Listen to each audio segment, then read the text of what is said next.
کیا قاری صاحب کے جو سے ڈنڈوں سے مارا, بیٹوں سے مارا, دھمکیاں لگائی ہیں, ان کے خلاف وہ کام ہوا؟ ان کا نام بھی بیچ میں آیا, جس نے ان کی داڑھی کاٹی اس کا نام آیا. وہ جو کہہ رہا ہے میں پسٹل لگائی ہوئی ہے, میں تمہارے بچوں کو بھی لے جاؤں گا, تمہاری فیملی کو بھی لے جاؤں گا, قاری صاحب اسٹل ابھی ڈر رہے ہیں, خوف سے ان کی بری حالت ہے. کیا ان کے خلاف کوئی کام ہوا؟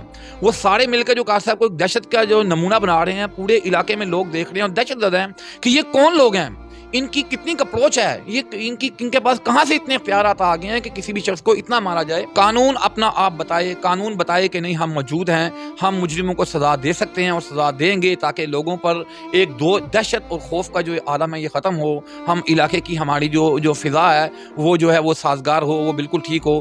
ان کو جتنے لوگ ویڈیوز میں ہیں, جو کہہ رہے ہیں, جو کر رہے ہیں, ان کی جو سزا بنتی ہے ان کو وہ دی جائے.